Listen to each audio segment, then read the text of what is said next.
ওম শান্তি। একবার এক মহাত্মাজি বাজারে কোথাও যাচ্ছিলেন। এমন সময় এক বেশ্যা পতিতা পাশের পতিতালয়ের ছাদে বসে বসে পান খাচ্ছিল। হঠাৎ অসাবধানতাবশত তিনি পানের পিক নিচে থুকে দেন, আর ওটা গিয়ে পড়ে মহাত্মাজির গায়ের উপরে। মহাত্মাজি বেশ্যার দিকে তাকিয়ে জাস্ট একটু হাসলেন, আর কিছু না বলে সেখান থেকে এগিয়ে যেতে লাগলেন। এটা দেখে পতিতা রেগে যায় এবং সেখানে তার পাশেই বসে থাকা তার বন্ধুকে বলে যে, তোমার উপস্থিতিতে কেউ আমাকে দেখে দেখে হাসলো, তা আমার অপমান, আর তুমি অপমান কিছু না করে এখানে বসে আছো, বসে থাকতে পারছো তুমি? তো বেশ্যার কথা শুনে তার বন্ধু সেখানে পড়ে থাকা লাঠিটি হাতে তুলে নেয় আর নেমে এসে সজোরে মহাত্মাজির মাথায় একটা আঘাত করে। তার বন্ধু বেশ্যার দিকে তাকিয়ে মুচকি হাসি হেসে বলে, দেখো, মহাত্মাজির মাথায় আঘাত দিয়ে আমি তোমার অপমানের প্রতিশোধ নিয়ে নিয়েছি। মহাত্মাজি দেখলেন তার মাথা থেকে রক্ত বের হচ্ছে, তবুও মহাত্মাজি কিছু বললেন না। আবার সে মৃদু হাসি হেসে একটা গাছের নিচে বসে পড়লেন।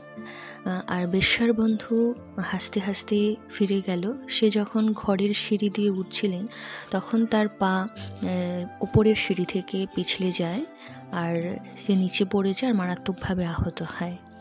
বেশ্যা এসব দেখছিল, আর সে বুঝতে পেরেছিল যে মহাত্মাজি খুবই ধার্মিক এবং সত্যবাদী ব্যক্তি। তাকে আঘাত করাটাই তাদের পাপ হয়েছে।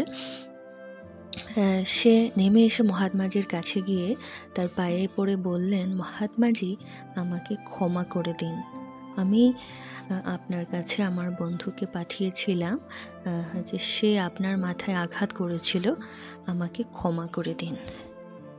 তার উত্তরে মহাত্মাজি বলেন যে, হে কন্যা, এই ঝগড়ার মধ্যে আমি আর তুমি কোথা থেকে আসলাম?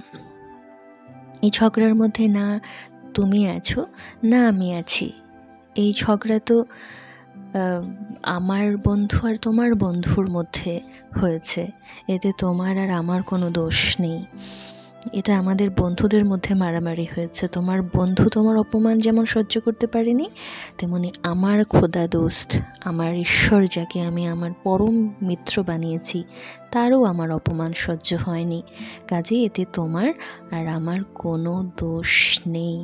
এই যুদ্ধ আমার আর তোমার মধ্যে হয়নি, এটা তোমার বন্ধু আর আমার খোদা দোস্তের মধ্যে হয়েছে।